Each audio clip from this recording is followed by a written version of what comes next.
The biggest mistake people are making is that they're resting their back. And that comes from two things. One, doctors used to prescribe bed rest for back pain. It makes us more tense, more stiff, more weak, when really we need to keep moving through the pain in order to get over it. Here's JJ Virgin, triple board certified nutrition and fitness expert and 4-time New York Times bestselling author. It's time to reignite wellness.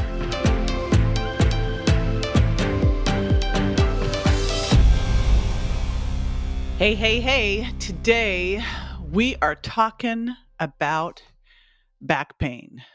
Apparently it's like 8 out of 10 of us suffer from this at some point. So the great news is there is so much that you can do about this if this has become like just something, because I know what it feels like just to have like that chronic naggy pain. Just really kind of shuts down your good mood, makes you a little crabby. So if that is you, if you've been struggling with any kind of back pain, or maybe your spouse or children or parents are, this is the episode for you, because we have some simple actionable steps that you can do to start turning this around now, which is super awesome. And I have the perfect person here to talk about this with me. I have Emily Lark. Emily Lark is a speaker, author, fitness expert, and has created the international best-selling program Back to Life. First of all, great name for a program, like way to win on that one. And she really has the perfect hero's journey to be doing this. She was in a car accident when she was 12 and suffered with debilitating back pain for years. And so she created this to heal her own back pain, and now has literally helped hundreds of thousands of people around the world do the same. So we have some great tips for you that, again, you'll be able to put into immediate action. And if it's not something you're dealing with right now, some information that can help you hopefully never have to deal with it, or at least if you do, know exactly what to do. All right, now before we dive into that, I do want to do a shout out to Katie Joy B, who gave me a 5-star review on Apple Podcast. She says, heartfelt health. JJ and her incredibly knowledgeable guests talk all things health related, but it's so much more than that. You'll get tons of actionable advice and tangible tips, but you'll also get heaps of inspiration from truly engaging individuals that genuinely want to help others. Thanks so much for putting out such a spectacular show, JJ. Keep up the great work. Well, thank you so much. And I super appreciate these reviews. If you've not left one yet, big ask to have you do that. And while you're there, first of all, you can subscribe. So all you do is go over to subscribe2jj.com. That's the super cool link that my team got me. So it's really easy to do this. Make sure you subscribe, because we've gone into season 2, which means we've also created some new fun stuff, which is every week we have a great interview with a guest. And you know, I have the best guests, because I have a lot of super cool friends in the health world. So people you may have never heard of before, which is even more fun. And then I'm doing a solo interview each week, and then Friday Q&A. And I'm doing those really based on the questions I'm getting asked, what you guys tell me you want to hear more about. So if there's something you'd like to know more about, you can leave a review and let me know. Or you can always jump on Instagram at jj.virgin or Facebook, JJ Virgin Official, and let me know there. Because we are scouring all of the social platforms for things you would like to learn more about, because this podcast is yours. There you go. Alrighty, now, before we dive in, I want to share one more cool thing with you. Here we go. Emily Lark, welcome to the show. Super excited you're here.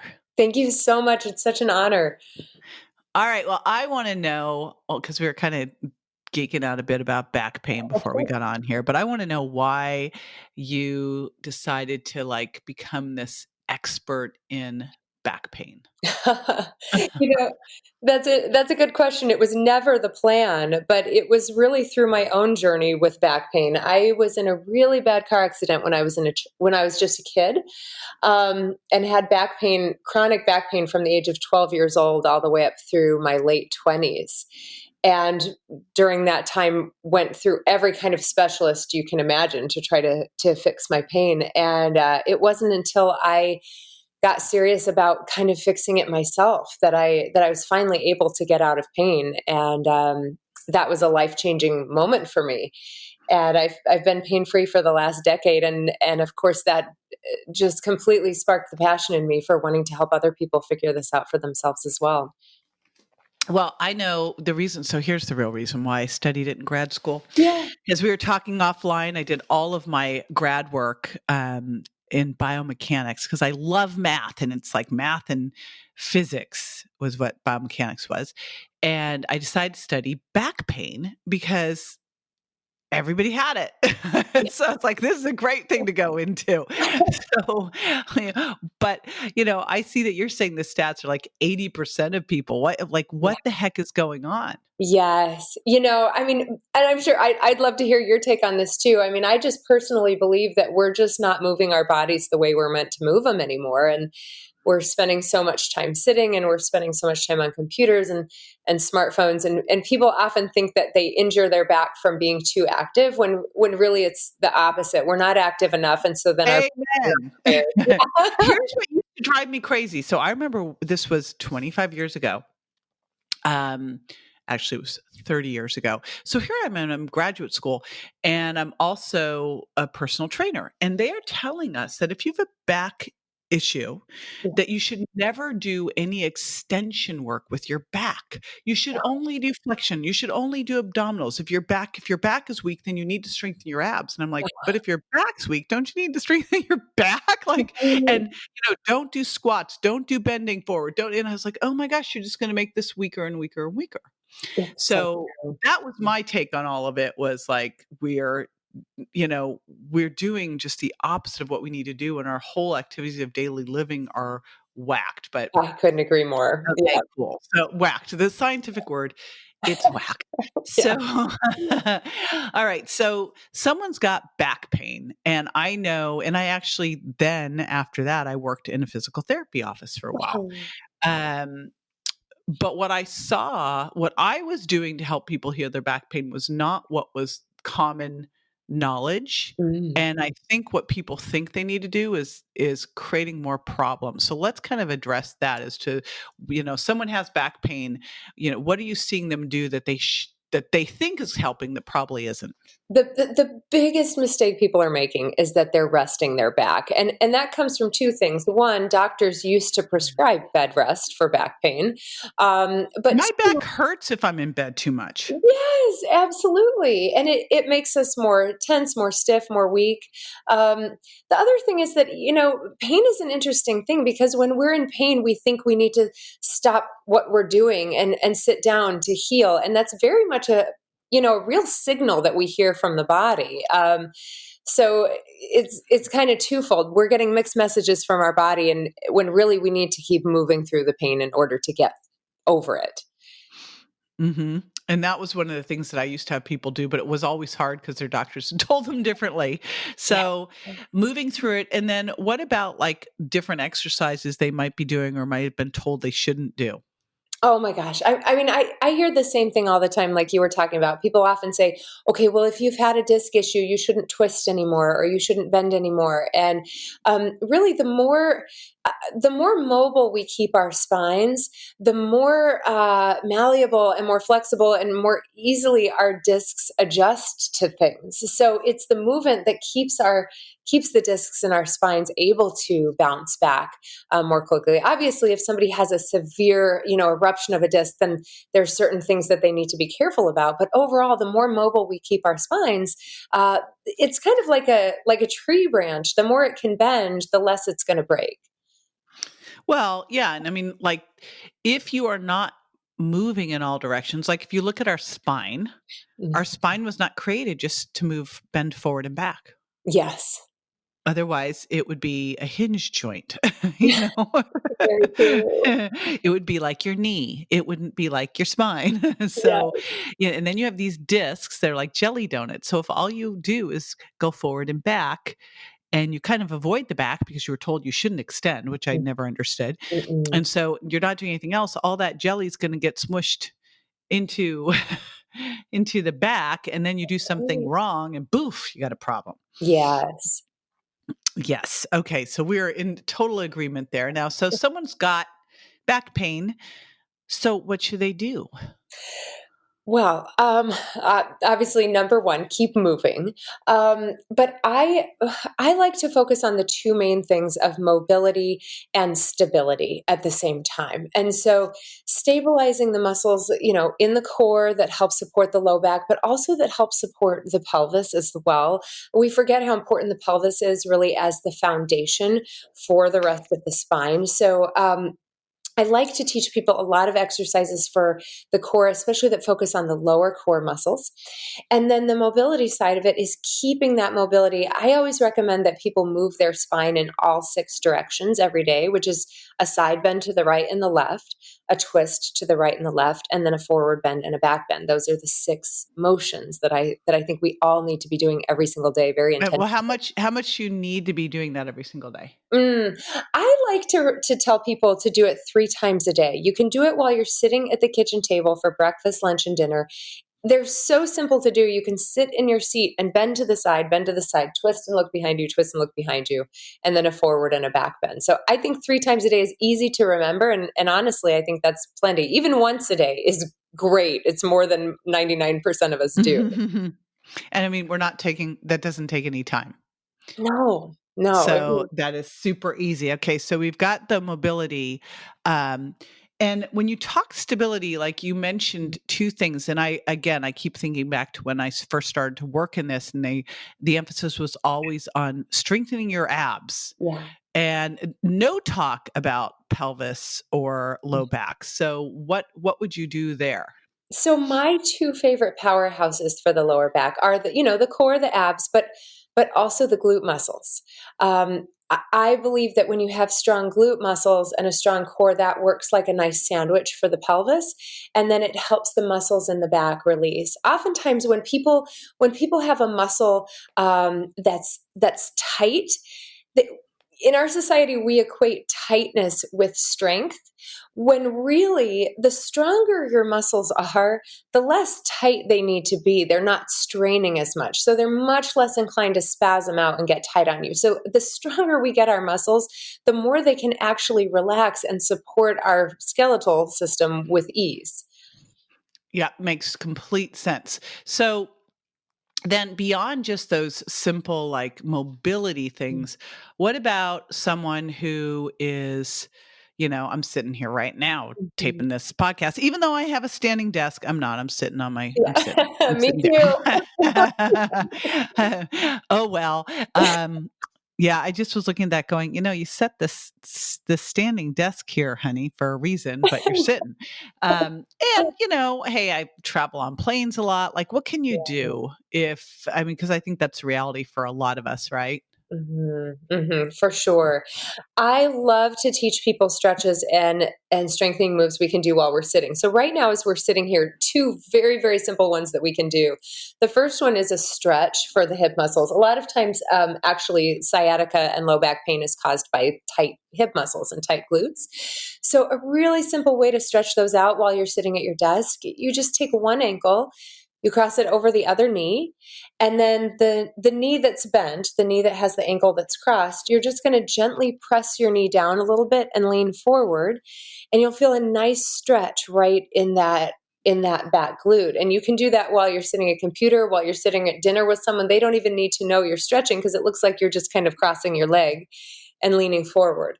Um, Wait, you would sit in a restaurant and do this? oh, Because I'm doing it right now. So I put my ankle on my one knee, and I'm thinking, but not in a skirt. You're not doing this, no, but no, no. okay. Not And if if you're you're driving, do not do this right now. If you're driving, no, no, no, no.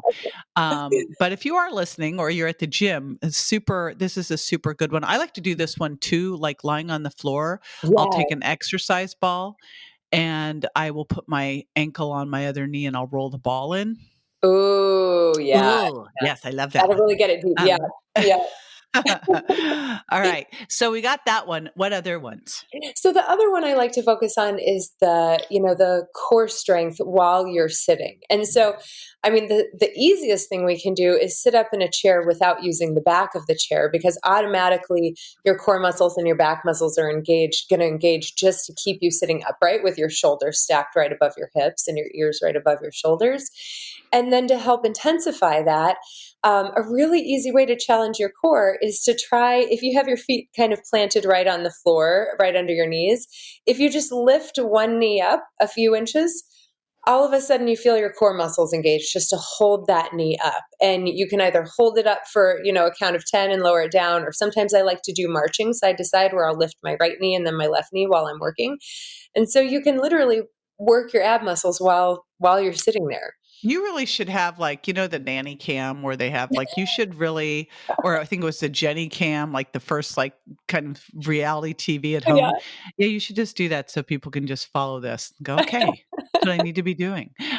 Yeah, we do it while we work. Yeah, because I was like instantly going, all right, is she using the back of her chair right now? She's sitting up straight. Thankfully, I'm not on camera, so you can. So this is the thing. It's like do as I say, not as I do. Because I'm sitting right now too. I am not doing this. As we speak. A friend of mine, actually, a friend of mine gave me a great tip. He said, "Emily, you just need to raise your standing desk up to standing level." Because I said I bought it a year ago. I stand it at maybe 10% of the time. He said, just raise it up to standing level, unplug it, and then throw away the cord. And then you'll never be able to sit at that desk again. Oh, well, I don't know that I'm ready to make that kind I of know, commitment. right? Like, except that I have the real standing desk is downstairs in the garage. I have this other one that I use kind of to create a set that goes up and down. Oh, So, oh, but it's not electric. It's a thingy. The oh, electric one's downstairs, okay. relegated to the garage. Yeah. Uh-huh. So I don't know. I will definitely make a commitment to raise this up. I actually got a standing desk set at the beginning because I felt like doing interviews and stuff, you're better off when you're standing. And then I Mm, forgot and set it down. So, mhm, all right. What about exercise? So we've got some stretches and we've got things you can do while seating, which is mhm. sitting. But what about exercise in general? Like what should someone do with back pain? So number one, well, there are two things. I believe first and foremost, we need to do strength training as our main approach to back pain, knee pain, every kind of pain we have. Again, the stronger we are, the more support we have for our joints, our back, our spine, everything. I just feel like strength training is the first thing everyone should be doing. And then the perfect complement to that is yoga, just simple, gentle yoga classes. So then we're covering the stability with the strength training and we're continuing the mobility with the yoga. That is what I do. Those are the things I do on a daily and a weekly basis that keep me pain free now. I liked you so much, and then you had to bring up the Y word. Not a fan? What's so funny is I love strength training. And so every year around New Year's, I'd make the whole New Year's resolution, I'm going to start the Y thing. And then, my husband and I start dating, we're going to start the Y thing together. We actually will go to one of them. And I think now, because I had such a bad knee injury when I was when I was 17, I blew out my ACL Oh, and then had it repaired multiple times. And finally, I had to have a knee replacement at 51. But I think it was because I couldn't get into the poses because my leg would slide out, mhm. like it would literally slide out. I'm like, oh, this is not comfortable. And then I ended up with a hip problem from a dog attack. So I was like going, it's just like Oh, every single thing I do, I have to adjust. But I yeah. think I'm at the point where I'm ready to give it another shot. I want to be the person who loves yoga. I want, like, I see myself there. Yoga is one of those things like running, right? Like I hate running, but I know if I do it long enough, I start to run it. I think I start to love it if I do it long enough. I think everyone hates yoga in the beginning. I hated yoga in the beginning. Um, I just think it's one of those things with repetition, it becomes more enjoyable. But it also, you have to have the right instructor too that can show you the modifications so you're not just feeling horrible the whole time you're doing it. Yes. So I've still got to go back and do it again and probably have someone just come over and work with us. But it's Yeah. it's gone back on that keeps going on the list, and then I, like, take it off the list, and Yeah.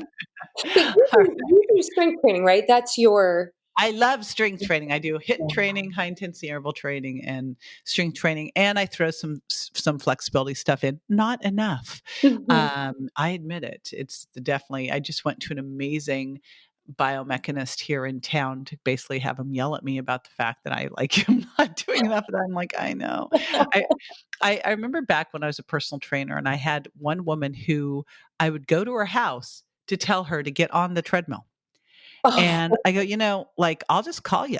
And she goes, no, no, I need you to come here and tell me to get on the treadmill and stand here and make sure I don't get off the treadmill. And I go, really? Because like we could have someone else do this. Like, you don't really need me to do this. I'm thinking I went to grad school to tell someone to get on and off a treadmill. Yeah.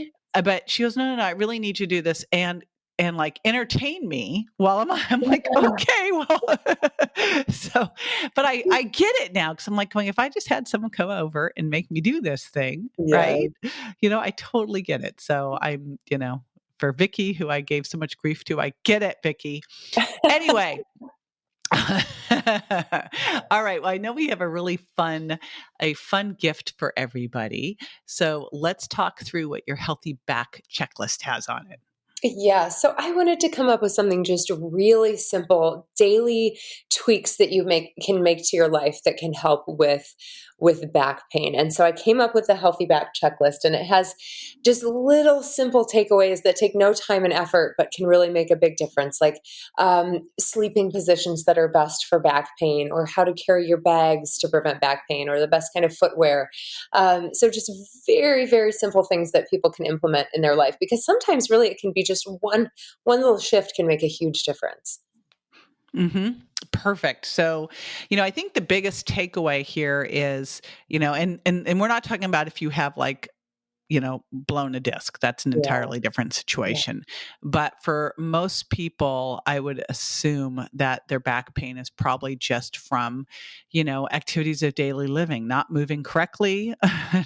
not strengthening, stretching correctly. And so these are things that you can shift and, shift fairly quickly. So that is going to Absolutely. be something you're going to grab, and you're going to be able to get that at jjvirgin.com/healthy back. Again, jjvirgin.com/healthy back. And Emily, thank you so much. I know it took us a while to get this organized to do.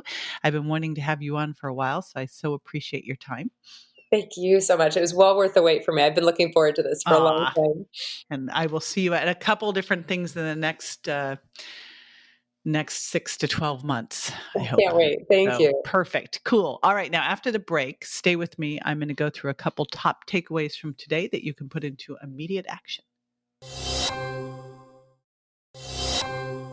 Hey, welcome back. There were a lot of great pearls. And, like I like to take this time to issue marching orders to give you what you should do, what you can take away from this podcast. And honestly, whether you have back pain or not, the mobility little brief that Emily shouted out is one that we should all be doing. And I thought, gosh, that is just genius. And this is like one of those things that you can do while you're standing waiting in line for coffee, while you're cooking. This is just while you're brushing your teeth. So I loved the little 6-way mobility that she talked about, which is bend forward, extend back. That's flexion extension. And then you are just going to do a twist to the right and a twist to the left, and then it's called lateral flexion, but a lateral bend to one side and a lateral bend to the other. That's it. If you can do it 3 times a day, super awesome. Let's focus on at least getting it in once a day. And I would throw that into your journal and say, 6-way done, right? So just get that in so it's a habit. And here's why it's so important. So our spine, and again, I was in graduate school. All my focus was in spinal biomechanics, and I did a whole bunch of work in spinal lifting biomechanics. And the deal is, you have this spine, which you want to think of as plates and jelly donuts. And just think about if you had a bunch of plates and in between each plate was a jelly donut. And if those plates all were pushed a little bit forward and stayed that way, the jelly donut would over time squish to the back. And then what happens is one wrong forceful move could push all that jelly donut squishy stuff, all the jelly straight out the back, right? If you were to smush it. I know that's super scientific. But the what you want to do is keep all the jelly evenly distributed, which is why that 6-way mobility exercise is so key and critical. And that's what yoga does too. And I know the Y word, I swear. I'm working into it, but that's where yoga and doing as much variation of movement is so key and critical, because we tend to start to avoid things that hurt, but that's actually the worst thing that you can do here. So 6-way mobility, that is what I'm issuing as my challenge to you to get that going so that we can keep that spine healthy. And remember to grab Emily's Healthy Back Checklist, and you can get that at jjvirgin.com/healthy back. Super simple. We put great show notes together so you can get everything there, as well as the link to her checklist. And then if you haven't yet, make sure you subscribe to JJ at subscribetoJJ.com. And while you're there, leave a review so I can shout you out next time. All right. See you next time. Bye.